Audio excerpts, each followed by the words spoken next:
Salut à tous les amis, j'espère que vous allez bien. C'est le retour. Ça fait quoi? Ça fait au moins 2 mois.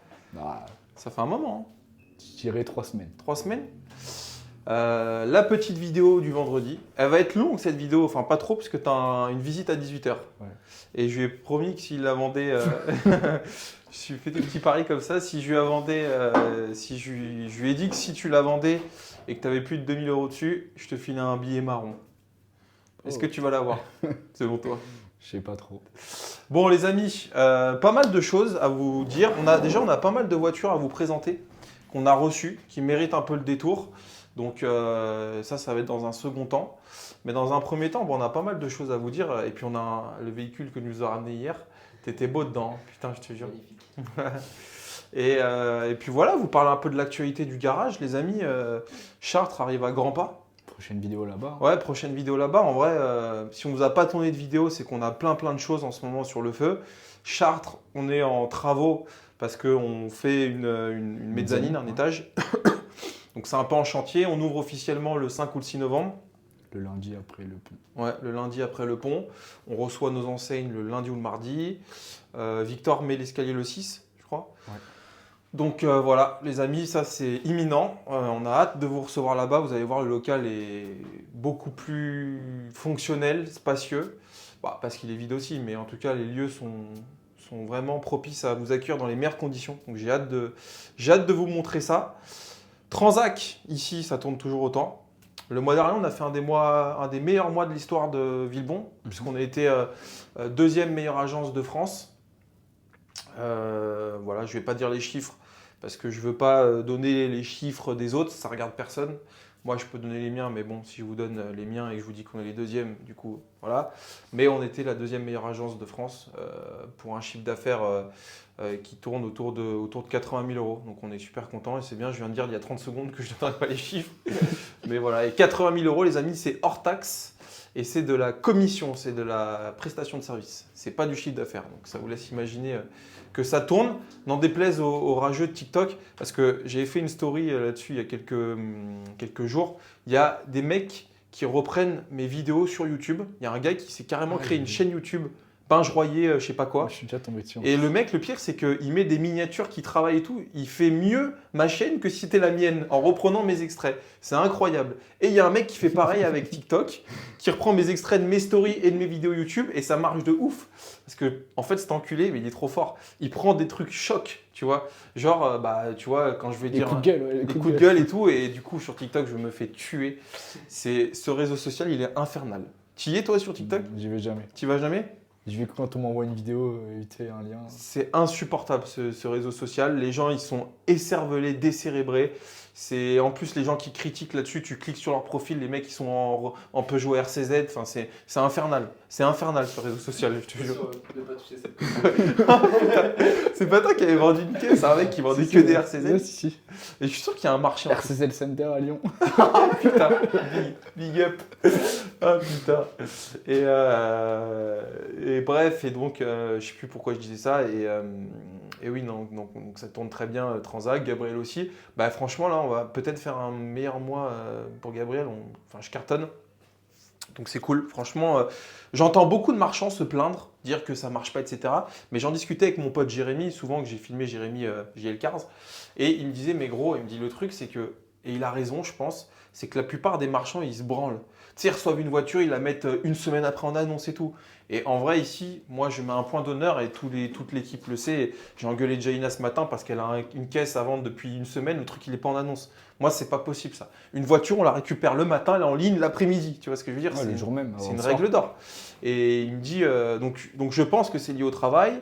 En tout cas notre capacité à travailler et aussi les produits, le fait qu'on soit placé. Et puis voilà, mais je tiens à le dire, les amis, parce que beaucoup de gens se renseignent pour ouvrir des franchises Transac, etc. On va dire que le fait que ce Transac marche n'a rien à voir avec les réseaux sociaux. Tu dirais que combien de pourcents de voitures ont... Ouais, en vrai, au tout début, on avait un petit peu de clients qui venaient, voilà, et qui nous reconnaissaient une fois dans le garage au final. Là, maintenant, quasiment. Sur Non. Transac, quasiment pas. Personne.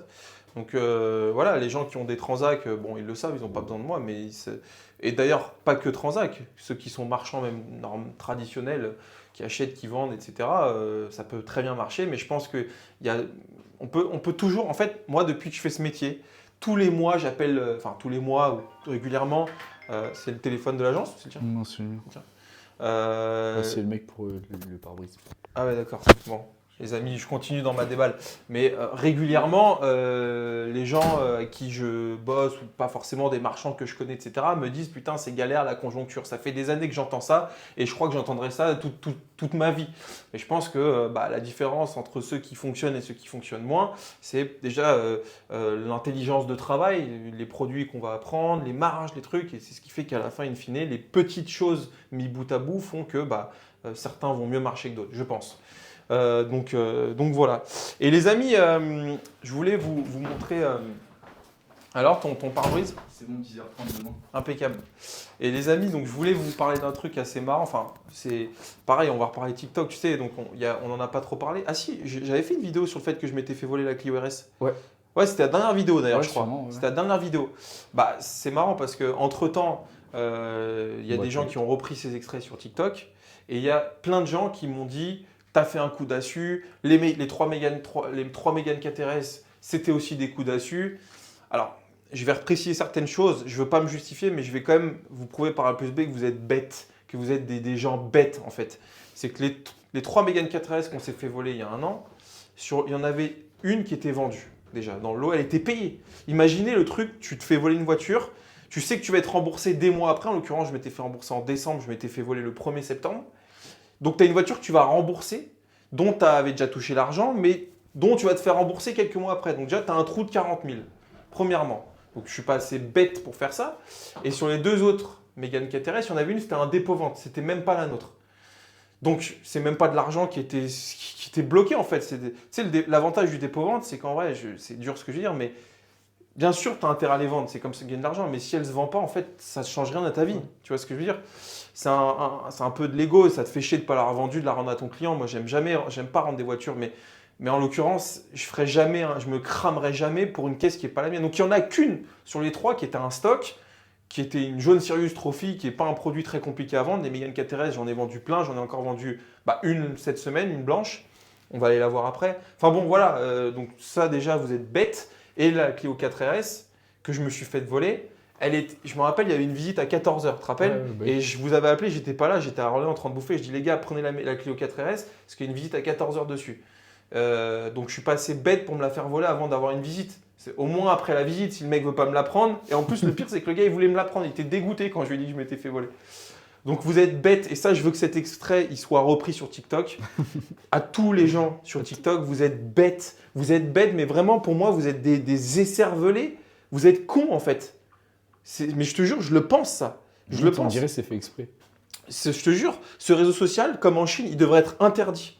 Je te jure, on devrait, tu vois, je veux pas dire ça, mais on devrait vivre parfois dans une dictature et que les représentants de cette dictature interdisent ce réseau social parce que c'est un regroupement des gens les plus bêtes de France, des écervelés, des putains de consanguins qui doivent baiser leur sœur et leur mère en même temps. Je te jure, je vous déteste, tu vois. Donc, ce message est passé, voilà.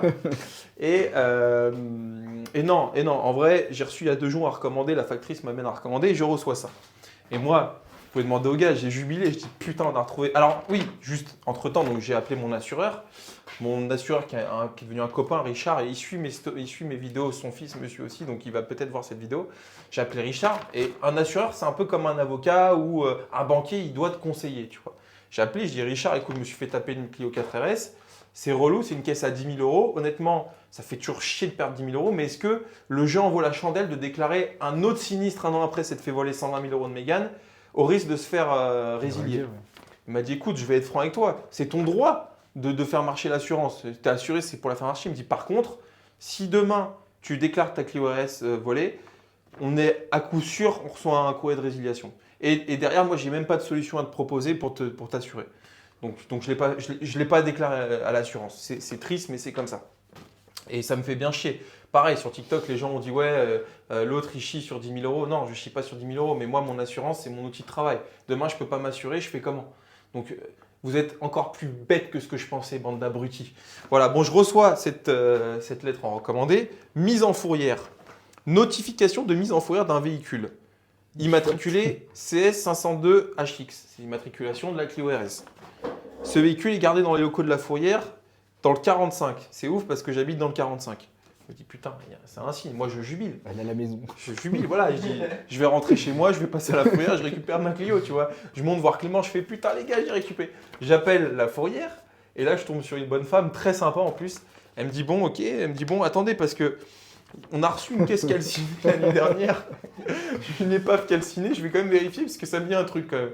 Et elle me dit ah oui, oui, en fait, non, mais vous pouvez pas la récupérer, la bagnole, elle est calcinée. Et en fait, la caisse a été retrouvée dans un champ d'un agriculteur. L'agriculteur, il a pris la caisse, il l'a foutue sur la voie publique pour que les gars ils viennent la débarrasser gratos, tu vois. Donc les mecs qui m'ont volé la voiture l'ont brûlée dans un champ dans le 45. Voilà. Et ça, les abrutis de TikTok, qu'est-ce que vous en dites? Que j'ai orchestré le truc, mais que... Enfin, bon, voilà. Donc, je suis dégoûté. J'ai officiellement perdu 10 000 balles. Mais bon, c'est comme ça, j'en ai gagné 40. C'est pas grave. Enfin, non, plus que 40. Hein, puisqu'entre Transac et Gabriel, j'ai dû en gagner 70 à peu près, le mois dernier. Voilà. Et vous, les mecs de TikTok, combien d'argent vous avez gagné? Peut-être 1 200 euros? Bande d'enfoirés, va. Je les déteste, ces gens-là. Je te jure, je les déteste. J'en deviens haineux. Non, mais... Tu regardes les commentaires. Bah, en fait, franchement, non, mais il y a parfois des mecs qui m'envoient des captures d'écran, des trucs, donc je suis obligé d'aller regarder. Et en vrai, c'est pas que ça me fait de la peine, parce que je m'en fous, tu vois. Mais en fait, je suis dans l'incompréhension de savoir quel profil se cache derrière ces gens-là. Je te jure, ça se trouve, c'est des gens qui sont là, ils te serrent la main, mais derrière, ils t'envoient des trucs, tu vois, c'est horrible pour moi. Donc j'ai envie de les rencontrer, ces gens, de m'asseoir à une table et de me dire, mais vas-y, explique-moi ton mal-être. Qu'est-ce qui t'arrive en fait? Tu passes du temps sur TikTok. Tout le monde passe du temps sur TikTok, mais passer du temps à insulter les autres, à vomir sa haine, je trouve ça fou Ouais, en fait. c'est chelou. Je trouve ça fou. Oui, c'est vraiment bizarre. Ouais. Bon, écoute, c'est comme ça. Donc ça, c'était le fin mot de la Clio RS. Bon, allez faire un petit tour du parc. Qu'est-ce qu'il y avait d'autre à dire, mon neveu? Bon, on est bon. On est bon? Fallait... Allez, comment? On a pas mal de caisses à vous montrer, les gars. Vas-y, passe Antoine. Bon, on a reçu. Bon, M5. On va reparler un peu du stock. La M5 30 000 km, on a du mal. Hein. On a du mal. Ça Les fait deux un moment. Non, M5 V10, c'est normal, c'est compliqué à sortir, on le sait. Mais je suis pas inquiet. En plus, produit de fou, personnellement, ça me fait pas chier de l'avoir. Mais celle-ci, qui est indépendante, Comment tu l'expliques? parce que en vrai, c'est quand même une somme pour une M5 qui a quasiment 10 ans. Et je pense que les gens, ils mettent 10 000 de plus, ils ont les F80. Non, Ouais, les F80. c'est F90. F90, ouais. F80, c'est les M4. Ouais, c'est ça. Là, il y a les mecs du TikTok qui vont dire il connaît rien en voiture. Petit Z4. Petit Z4, un petit 40i, très sympa, premier prix du marché. Est-ce que c'est une voiture de Messier? C'est une voiture de Messier, ouais, mais avec le B53.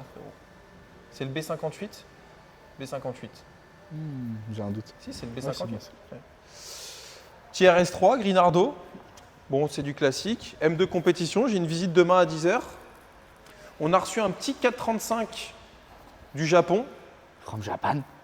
Japan 28 000 km. Dans un état neuf. Pire, c'est l'intérieur. L'intérieur, il est ouf. M4, première génération.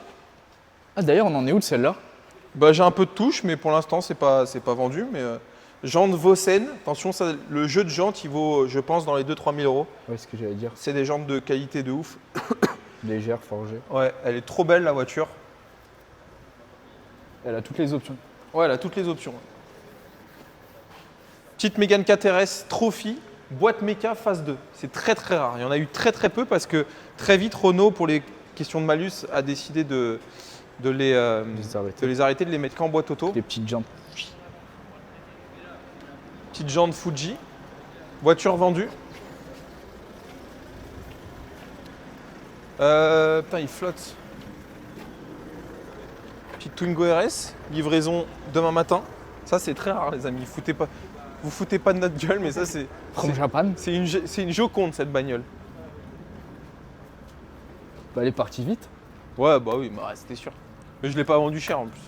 Mais elle a 50 000 Mais km. pourquoi elle est pas partie direct? Elle était... Non, j'ai mis même pas une semaine à la vendre. Oui, la mais mienne. après... Non, mais après. Pourquoi elle est toujours pas livrée? Parce que fallait faire la révision, tout. Voilà, petit Macan GTS. Les tout nouveaux. Beau produit. Fallait tout nouveau. Enfin, ouais, les derniers avant les électriques, mais avec le beau bandeau lumineux, le boomerang, frérot. Ça fait stylé avec les feux comme ça. Elle est trop belle la voiture, je la roule tous les jours. Tu préfères ça ou un RS6? RS6. Voilà, viens, on va un peu là-bas. Petit RS6 C8, c'est un stock. C'est très sympa comme bagnole. Franchement, ça roule vraiment bien, frein céramique, 40 000 km. Il y avait le Webasto dessus, j'ai vu. C'est Ouais, le chauffeur additionnel. ouais, il y a tout. Et Et elle a toutes les options. Elle a l'attelage, elle a la vision nocturne, elle a tout, siège chauffant arrière. Franchement, il lui manque les suspensions pneumatiques qui se lèvent, qui se baissent, mais ça en vrai, remarque, les mecs ils veulent, tu vois, mais bon, il n'y a pas ça. Et je crois que c'est tout. Ah Ouais. si, le Bang & Olufsen de niveau 2, tu sais, avec les... Ok. Mais elle a le Bang & Olufsen de base, entre guillemets. Parle-nous de ça. C'est une recherche personnalisée. Petit Marco Polo. Tu sais que le gars, il a fait une bonne affaire. Ouais, franchement pour 10 000 balles. 10 000 € un Marco Ça Polo. vaut 10 balles. Bah en Allemagne, ouais, et apparemment ça vaudrait 17-18 en France. Mais ça vaut cher ça. Hein. Bah ouais, non, Et mais tu sais ce qui est malin de faire avec ça, c'est de le mettre en location. Je suis sûr que ça se loue de ouf. c'est fiable, tu penses? Bah ouais, c'est moteur diesel à l'époque. Boîte auto, t'as pas d'électronique. Petit motif sur les sièges. Mais tu sais que il est propre en vrai. Il est nickel, hein. Il est neuf à l'intérieur. C'est incroyable. Combien de bornes? 220. C'est ouf, ils faisaient de la qualité quand même à l'époque. Hein. Tu te vois emmener ta femme là-dedans? Putain, les pneus ils sont neufs et tout, c'est abusé. Ouais, 4 pneus neufs. 4 chaussettes. Et derrière t'as un lit, c'est comment? Il y a une banquette qui peut se transformer en lit, je crois. Putain, j'aurais bien regardé Il y a comment une c'est porte fait à qui se l'intérieur. déplie. Elles sont où les clés? Il est ouvert, non? Elles sont dans la boîte. Il est ouvert, tu crois le véhicule? Ah putain, on va regarder un peu comment c'est fait. Oula. La poignée, il faut la tenir un peu pour. Je te laisse faire, Antoine. Jeep. Putain, et tu sais qu'il est propre mon gars. T'as la clim, Westphalia. Tu connais cette marque? Ouais. Ils font des trucs de camion, non? Pour les des combis remorques aussi, et tout, ouais. ouais. Et après, il y a ça qui se déplie là-haut en fait. Putain, mais c'est incroyable. Ça là, t'as fait une petite kitchenette. Et tu sais que le gars, il a fait un vrai bon point. Parce qu'il est trop propre le truc. Il y a une douche derrière avec une autre banquette. La petite sonore focale. Ouais, focale. Rabat le dossier. Et pour 10 balles, frère. Comment tu rabats ça, Je suis sûr que t'as rien pour ce prix-là en vrai. C'est comme ça,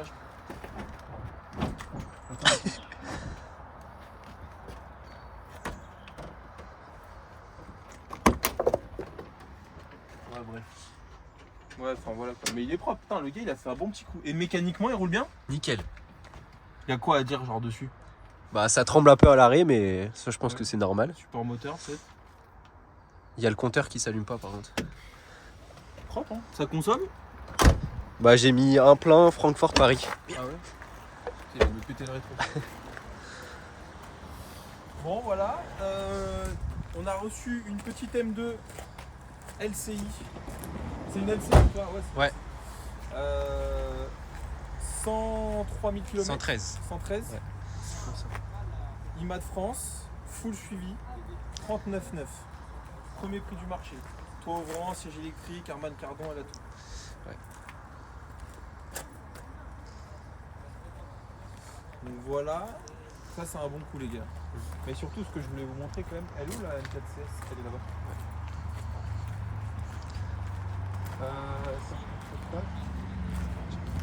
Bonsoir. Vous aviez rendez-vous? Oui. Je vous en prie, mes collègues vont vous recevoir. Ah voilà. C'est pour la 208. Oui, je vais vous chercher les clés. Oui, je suis en avance. Donc éteins le micro peut-être. C'est bon, je l'ai derrière moi. Les amis, M4CS, là il y a un coup de fou. Pareil, j'ai pas les clés, c'est comme d'hab, pas préparé. M4CS, Ça sert à rien de la présenter. Par contre, elle a un peu de kilomètres. Combien elle a 102 103 Ouais, 102, ouais. 102 000. Full suivi BM, jamais accidenté, origine France. 59,9. Ça, c'est le prix d'une compétition. Donc, dites-vous que la M4 noire qu'on a vue dans le garage avec les gens de Vaucen, elle est à 45, c'est le premier prix du marché pour une M4. Pour 15 000 de plus, vous avez une CS qui a moins de kilomètres que la M4 qu'on a vue, qui est une phase 1. Alors ça, c'est sur des bases de phase 2, les CS. Vas-y, on va rentrer, c'est pas grave, on va fermer. Clément a dû nous quitter, il est en visite. Il veut gagner son billet marron. Voilà, qu'est-ce qu'on peut dire d'autre? Le A45, si vous voyez là-bas, il est vendu, livraison dans 10-15 minutes. Sur lequel je reprends une Abarth d'ailleurs, mais ça je la présenterai en story parce qu'on n'aura pas l'occasion de la représenter. Et puis voilà, les amis, franchement l'activité est bonne. Il y a eu même pas mal d'achats à vente que vous avez forcément pas vu en 3-4 semaines. Mais voilà. Des choses à rajouter, mon ami? Pas du tout. Non. Petit rappel, les amis, si vous avez un véhicule à nous confier sur Gabriel ou Transac, je mets le numéro dans la description, vous nous appelez. Les recherches personnalisées, on en fait toujours. D'ailleurs, tu as vu, il y a une recherche perso. T'en es où toi sur la recherche perso? Ça avance, ouais, mais aujourd'hui, j'ai pas eu le temps. Ok, bon là, il va On falloir va faire s'y ça mettre. ce soir, ouais. Recherche personnalisée. Là, je suis notamment en train de faire une recherche personnalisée sur un GT4 RS. C'est fou. D'ailleurs, le mien a été vendu il y a 3 jours. La prochaine arrive bientôt, les amis. Ça va vous plaire. Et puis voilà, c'est tout. Des choses à rajouter, Jaina? Jaina, elle est en galère de voiture en ce moment-là. Faut la soutenir. Et puis, qu'est-ce qu'il y a d'autre? Non, c'est tout. Recherche personnalisée, dépôt-vente. Si vous avez une voiture à vendre et que vous voulez qu'on vous l'achète cash, on le fait aussi. Voiture du Japon, on a définitivement arrêté, terminé, rideau. Évidemment, tous les gens qui nous ont commandé des voitures, ça ne change rien, mais effectivement, on n'achète plus de voitures parce que c'est trop compliqué, c'est trop long. Il y a trop de sujets et en fait, aujourd'hui, je me rends compte qu'on vend beaucoup de voitures, on fait beaucoup de volume, on a beaucoup de travail, beaucoup de problèmes. Et je conseille pour les caisses du Japon, alors pour en faire un business professionnel et du volume, c'est impossible. J'ai tout essayé, par un intermédiaire, directement à la source, les caisses de Corée. J'ai vraiment tout fait, j'ai tourné le problème dans tous les sens. C'est pas possible. Ou alors, il faut 3 millions d'euros de trésor et même comme ça, c'est pas possible. Ça serait pas rentable parce que les voitures mettent trop de temps à arriver. L'homologation, c'est trop incertain. Il y a des voitures en fait dont on sait qu'il y a juste un passage Dreal simple, mais l'agent de la Dreal, comme ils sont bêtes, comme les gens de TikTok, ils interprètent le truc d'une certaine façon, donc tu dois faire des passages du TAC. Sauf qu'un passage du TAC, c'est 800 € et 2 mois de délai, donc ça change tout, puisque la voiture, tu l'as attendue 3 mois, tu l'as vendue, mais tu dois encore attendre 2 mois pour la passer à l'UTAC et payer 800 €. Enfin, c'est un casse-tête sans nom. On s'en sort, on trouve des solutions, mais en vrai, aujourd'hui, on n'a pas besoin de ça pour travailler. Et en fait, dans le travail, parfois, il faut aussi avoir l'esprit tranquille. Donc, c'est le premier point. Moi, je conseille aux gens, les caisses du Japon, il y a un vrai potentiel pour les voitures collector. Les voitures que tu ne trouves pas en Europe. Genre, tu vois, des C63 qui ont 20 000 km, des Porsche Turbo qui ont 30 000 km, des configs. Ça vaut le coup, mais je le conseille aux gens qui le font pour eux. Voilà, pour acheter la voiture, ils vont la garder. Ils s'en foutent si ça met 6 mois à être homologué, ils s'en foutent si elle met 3 mois à venir. Il n'y a pas d'intérêt derrière de revente rapide, de bénéfices, etc. Il y a juste un intérêt d'avoir un produit qualitatif, etc. Et dans ce sens-là, le Japon, c'est pertinent. Mais dans le sens d'un pur business, ça ne l'est pas. Moi, j'arrête complètement. Donc voilà, les amis, c'était la fin de cette vidéo. Combien de temps? 24 minutes. Pas mal. Merci à tous et à très bientôt.